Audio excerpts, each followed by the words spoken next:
यह हैरानी की बात है कि क्षेत्रीय भाषा की कोई फिल्म इतनी लोकप्रिय हो कि हिंदी या दूसरी भाषा में उसके डब वर्जन की मांग उठने लगे। 1 महीने पहले कन्नड़ में रिलीज हुई कांतारा के साथ यही हुआ है। तीसरे शुक्रवार को यह फिल्म हिंदी में डब होकर आई और आप कह सकते हैं कि कांतारा एक अनुभव करने वाला सिनेमा है। इसे कह बोलकर समझाया नहीं जा सकता। फिल्म में जंगल के बीच बस एक छोटे से गाँव की कहानी है। कांतारा का अर्थ होता है बीहड़, जंगल, और इस जंगल में निवासियों में संपन्नता लाने वाले एक देवता के मिथक की मान्यता है। इस देवता का सालाना अनुष्ठान भूतकोला कहानी का एक कोर एलिमेंट है। तो दोस्तों, आज हम एक्सप्लेन करने वाले हैं कांतारा मूवी को। तो वीडियो को शुरू करते हैं। और अगर आप इस चैनल पर पहली बार विजिट कर रहे हैं तो चैनल को सब्सक्राइब करके नोटिफिकेशन बेल को ऑल पर कर दीजिए ताकि न्यू और फ्रेश मूवी के कंटेंट सबसे पहले आप तक पहुंच सके। तो फिल्म की शुरुआत होती है एक गाँव से जिसका नाम है कुंदपुरा, जो की कर्नाटक के समुद्र किनारे बसा एक इलाका है। और यहीं पर 1847 में हम एक राजा को देख पाते हैं जिसके पास सब कुछ है, बीबी है, बच्चे है, गांव है और उसकी प्रजा उसे बहुत प्यार करती है। राजा के पास सब कुछ तो है मगर सुख शांति नहीं है और इसी की सबसे बड़ी कमी है उसके पास। हद तो तब हो जाती है जब राजा को रात में नींद नहीं आती है तो एक पुजारी के कहने पर राजा सुख शांति की तलाश में जंगलों में निकल पड़ता है। और सुख शांति की तलाश करते करते वो एक गाँव में पहुँचता है जहाँ पत्थर के रूप में मौजूदा ग्राम के दर्शन के साथ ही उसे असीम शांति की अनुभूति होती है, सुख मिलता है। राजा देवता को अपने महल में ले जाना चाहता था। तब देवता एक मनुष्य के शरीर में प्रवेश कर राजा से एक सवाल करता है कि मुझे यहाँ से ले जाओगे, बदले में गांव वालों को क्या दोगे? तो राजा कहता है जो आप कहोगे। तब देवता कहता है कि तुम जोर से इन जंगलों में आवाज लगाओ और जहाँ तक तुम्हारी आवाज जाएगी वहां तक की जमीन इन गाँव वालों की। राजा ऐसा ही करता है, जहाँ तक कि उसकी आवाज जाती है वहां तक की जमीन, जंगल, नदियां गांव वालों के हो जाते हैं। उस दौरान देवता ने राजा से कहा था कि अगर कभी उससे यह भूमि वापस मांगी तो देवता उसे माफ नहीं करेंगे। इसके बाद सन 1970 में राजा के एक वंशज को लालच आ जाता है और वह भूतकोला के दौरान देवता बने नृतक पर सवाल उठाते हुए उनसे दान की हुई जमीन वापस मांगता है। और जिस इंसान के अंदर देव आए हुए थे उस इंसान से वो कहता है कि ये नाटक कर रहा है और लोगों को मूर्ख बना रहा है, इसलिए वो ये सारी जमीन वापस चाहता है। ये बात सुनने के बाद देव को गुस्सा आ जाता है और नाराज होकर नृतक के भीतर आए देवता जंगल में जाकर सशरीर गायब हो जाते हैं। और फिर कुछ दिनों के बाद राजा के वंशज की कोर्ट के बाहर सीढ़ियों पर अचानक मृत्यु हो जाती है, जैसा कि देव ने कहा था कि अगर उससे जमीन मांगी तो वो उन्हें जान से मार देगा। इसके बाद कहानी शिफ्ट होती है 1919 में, जहाँ पर हम कंबाला रेस को देख पाते हैं। और इस रेस में भैंसों की रेस कराई जाती है जिसमें कि हम शिवा नाम के एक आदमी को देखते हैं जो कि अपने भैंसों के साथ आता है। दरअसल ये रेस पिछले 3 सालों से शिवा ही जीतता आ रहा है और यहाँ पर भी वो एक बहुत ही अच्छी टाइमिंग सेट करता है जिस टाइमिंग को तोड़ना नामुमकिन सा था क्योंकि ऐसा पिछले 3 सालों से तो कोई नहीं कर पाया। लेकिन यहाँ पर उसे पता चलता है कि वो सेकंड आया है तो उसका दिमाग खराब हो जाता है और जो फर्स्ट आया होता है वो उसे मारने लगता है क्योंकि उसे मालूम है कि ये चीटिंग है। और फिर दोनों दलों के बीच में एक जोरदार फाइट होती है। अब आगे हमें कुछ बातें पता चलती है कि शिवा जो है वो देवेंद्र नाम के एक आदमी जिसे सब साहेब बुलाते हैं उसके लिए काम करता है। दरअसल वो एक ऊंची जात वाला होता है और शिवा जो होते हैं वो नीची जात वाले होते हैं और जो साहेब होते हैं वो उन्हीं राजाओं के वंशज होते हैं। और भूतकोला के दौरान जब वो इंसान जंगलों में गायब हो गया था वो कोई और नहीं बल्कि शिवा के पिता होते हैं। तो भूतकोला के अनुसार आगे की प्रथा शिवा को ही निभानी थी, लेकिन उसके कर्म बहुत ही खराब हैं। शराब पीता है, लड़कीबाजी करता है और किसी से भी ठीक से बात नहीं करता है, इसलिए आगे की प्रथा उसका भाई गुरु निभाता है। हालांकि कोई भी गांव में जब प्रॉब्लम होती है तो शिवा सबसे आगे खड़ा होता है और गांव वालों की हेल्प सबसे पहले करता है। साथ ही शिवा के लव अफेयर के बारे में भी बताया जाता है जिसका नाम लीला होता है। वो लीला से बहुत प्यार करता है और लीला हाल ही में फॉरेस्ट डिपार्टमेंट की पढ़ाई कर रही है। तो शिवा साहिब जी के कहने पर कुछ भी करने को तैयार हो जाता है। दरअसल वो उनके छोटे छोटे काम करता है जैसे कि जंगलों से लकड़ी काटना, सुअरों को मारना, खेतों में पानी देना, जिसके बदले में साहिब शिवा और उसके दोस्तों को पैसे और खाना खिला दिया करते हैं और शिवा और उसके दोस्त इतने में ही खुश हो जाते हैं। जिसके बाद गांव में एंट्री होती है मुरलीधर नाम के एक पुलिस इंस्पेक्टर की जो कि काफी क्रूर होता है और गांव वालों से बिल्कुल भी ठीक ढंग से बात नहीं करता है। यहाँ पर उसका सिर्फ एक ही सपना है कि किसी भी तरह से वो इस फॉरेस्ट के बचाए, उसे गांव वालों की कोई भी चिंता नहीं है। तो भले ही गांव के सभी लोग मुरलीधर से डरते होंगे लेकिन यहाँ पर शिवा मुरलीधर से बिल्कुल भी नहीं डरता है। अब आगे भूतकोला का प्रोग्राम होता है जिसमें कि गुरु के अंदर देव आए हुए थे। तो गाँव वाले भले ही किसी भी त्योहार को माने या फिर ना माने लेकिन भूतकोला उनके लिए सब कुछ है, इसलिए वो भूतकोला प्रथा को सबसे ज्यादा महत्व देते हैं। तो इसी प्रथा के दौरान गांव के लोग यहाँ पर जोर जोर से पटाखे फोड़ने लगते हैं और इन्हें देखकर मुरलीधर जब इन आवाजों को सुनता है तो वो तुरंत ही गांव की तरफ आता है और वो यहाँ पर लोगों से कहता है कि वो पटाखे इतनी जोर जोर से ना फोड़े क्योंकि इन पटाखों से जंगलों के जानवरों पर फर्क पड़ता है। ये बात सुनने के बाद शिवा और उसके साथ ही मुरलीधर का मजाक उड़ाने लगते हैं क्योंकि वो उनसे कहते हैं कि वो लोग जिन जानवरों को बचाने की कोशिश कर रहे हैं वो तो उन्हें मारते हैं और खाते भी हैं, और ये चीज वो कोई आज से नहीं कर रहे हैं बल्कि सालों से करते आ रहे हैं। तो इन दोनों की बातों से हमें ये तो पता चल जाता है कि मुरलीधर और शिवा की आपस में बिल्कुल भी नहीं बनती है। उन दोनों के बीच में 36 का आंकड़ा है।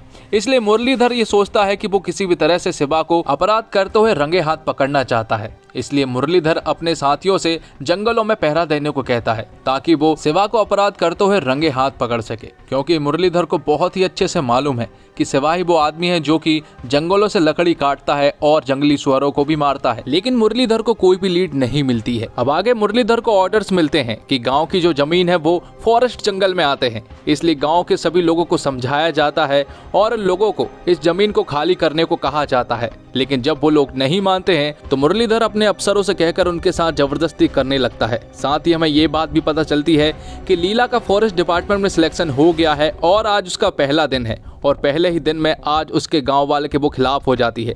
ये सब देखकर शिवा को बहुत बुरा लगता है और गांव के सभी लोगों को भी बहुत बुरा लगता है। हालांकि शिवा इन सब के खिलाफ था और वो काफी कोशिश भी करता है इन सब चीजों को रोकने की, लेकिन गवर्नमेंट के ऑर्डर थे इसलिए पुलिस वाले भी पीछे नहीं हटते। इसलिए अब गांव वालों की सारी जमीन रिजर्व फॉरेस्ट में जाने वाली थी, जिसका साहेब भी विरोध तो करते हैं लेकिन कुछ नहीं होता। और फिर कुछ दिनों के बाद शिवा अपने दोस्तों के साथ फिर से जंगल में जाता है और कुछ लकड़ियों को काटने के लिए वो तितर बितर हो जाते हैं। जैसे ही वो एक बड़ा सा पेड़ काट रहे होते हैं कि तभी अचानक से पुलिस वालों को ये खबर लग जाती है कि शिवा और उसके दोस्त जंगल में हैं और वो एक बड़े से पेड़ को काट रहे हैं।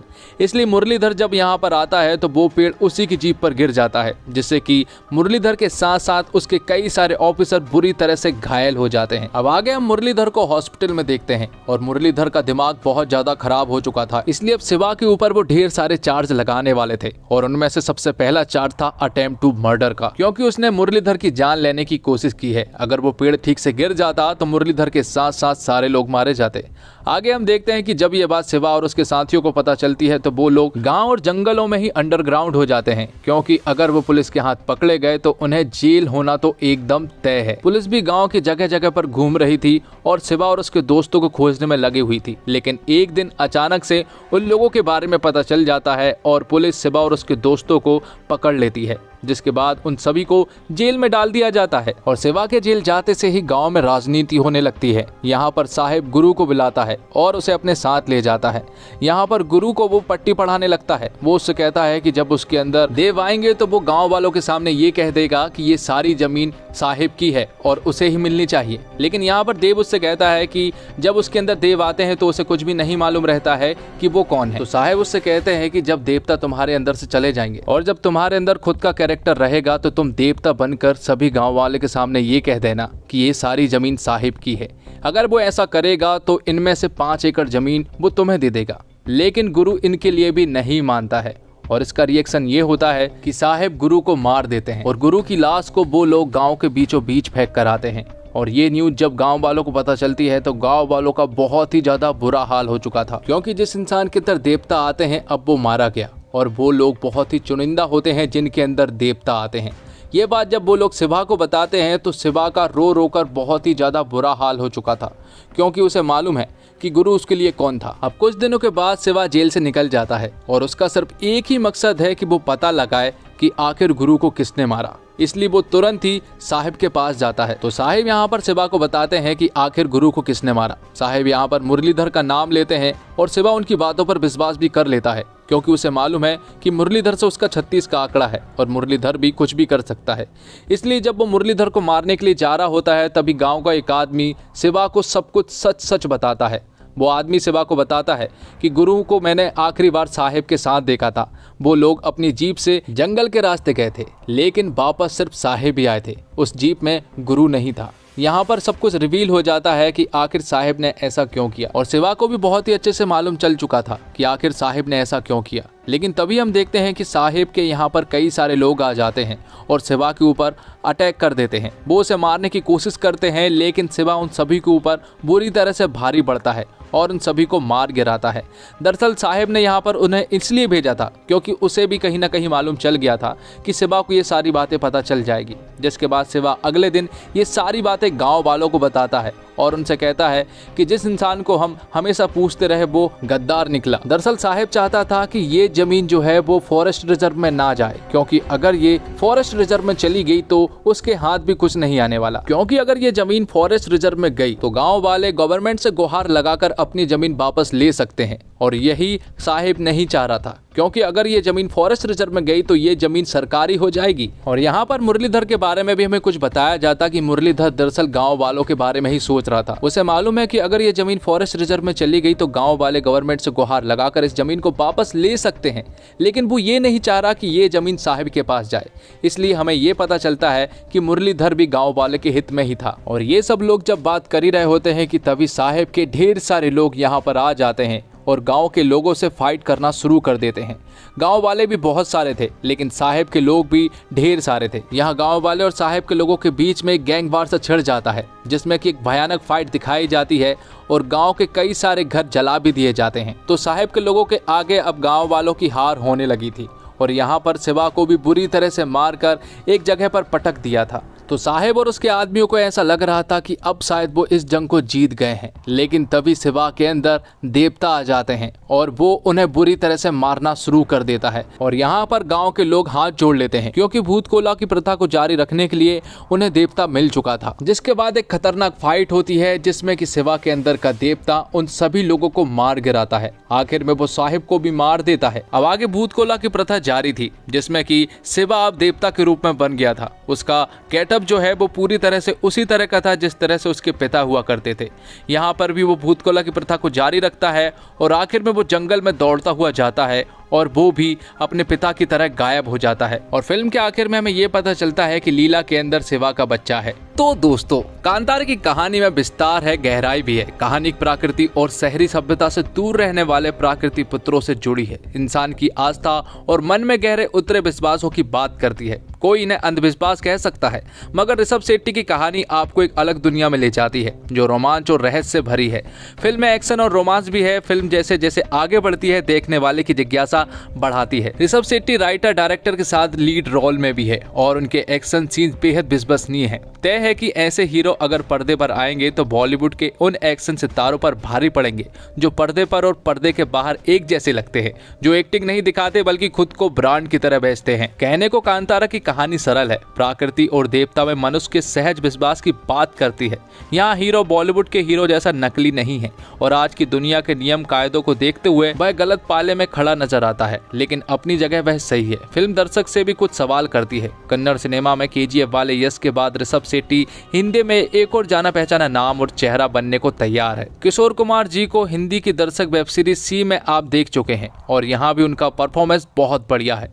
कांतारा को सहज हिंदी में डब किया गया है और इसमें वह एंटरटेनमेंट है जिसकी हिंदी दर्शक बॉलीवुड फिल्मों में तलाश करते हैं। फिल्म शुरू से अंत तक बांधे रखती है, एक नई दुनिया दिखाती है, एंटरटेन करती है। यहाँ एक्टरों का अभिनय और action, makeup, light, camera work और बैकग्राउंड म्यूजिक शानदार है। और फिल्म का क्लाइमैक्स ऐसा है कि कांतारा खत्म होने के बाद अब कुछ देर तक सीट पर ही बैठे रहना चाहते हैं। यह विश्वास करना चाहते हैं कि आपने अभी अभी जो देखा वह सचमुच आंखों के आगे गुजरा है। इस बेहतरीन एक्शन थ्रिलर फिल्म को अगर पूरी तरह से ऋषभ शेट्टी की फिल्म कहा जाए तो कुछ भी गलत नहीं होगा। ऋषभ ने ना सिर्फ फिल्म की कहानी लिखी है बल्कि लीड रोल भी निभाया है, बल्कि वह इस फिल्म के डायरेक्टर भी है। कर्नाटक के तटीय इलाकों के स्थानीय देवता से जुड़ी कहानी पर बनी इस फिल्म को उन्होंने बेहद खूबसूरती से पर्दे पर उतारा है। फिल्म शुरुआत से ही दर्शकों को बांध लेती है। स्थानीय देवता की दिलचस्पी कहानी से रूबरू होते वक्त कई बार आप सिहर उठते हैं। फिल्म का मुख्य आकर्षण भूत कोला का प्रथा है। भूत कोला में देवी आत्माओं को पशु के रूप में पूजा जाता है। कांतारा की कहानी भी ऐसे ही एक देवता की है जिनका नाम पंजुरली है। यहाँ एक जंगली स्वर का रूप है और इस रूप को विष्णु के 12 अवतार से भी जोड़ा जाता है, लेकिन कुछ लोग इसे ट्राइबल्स के कल्चर को हिंदू धर्म से जोड़ने की साजिश भी मानते हैं। यह प्रथा कर्नाटक में कई गांवों में की जाती है। एक विशेष दिन कोला करने वाले व्यक्ति देवी वेशभूषा धारण करता है। पारंपरिक आभूषण और श्रृंगार उसे देवी रूप देते हैं। फिर यह देव रूपी इंसान नृत्य करता है। इस दौरान उसके शरीर में देव प्रवेश करते हैं और लोगों को निर्देश देते हैं जिसे सभी को मानना होता है। लोक संस्कृति में कोला करने वाले लोग अधिकतर एक ही परिवार से जुड़े होते हैं जो एक दूसरे से सीख के इस कला के पारंगत होते हैं। शिवा का परिवार भी इन्हीं में से एक होता है। फिल्म में शिवा का भाई गाँव में कोला करता है। यह नृत्य बेहद ही आकर्षक होता है। कोला करने वाले के चेहरे के हाव भाव आपके रोंगटे खड़े कर देते हैं। फिल्म की मुख्य कहानी को कोला के आसपास ही बुना गया है। कांतारा की कहानी हमारे देश में बहुत सारे ऐसे समुदायों और समाज की तरह है जो जंगल से सीधे जुड़े हैं। शिव और उसके गांव वाले की तरह देश के बहुत सारे इलाकों के लोग इस तरह के संघर्ष के बीच फंसे रहते हैं। जंगल और इंसान के रिश्ते पर वैसे भी सिनेमा में बहुत कम फिल्में हैं और कांतारा इस लिस्ट में बहुत ऊपर रखी जा सकती है। टेक्निकली कांतारा एक बहुत दमदार फिल्म है। अरविंद सेट्टी की सिनेमेटोग्राफी बहुत दमदार है।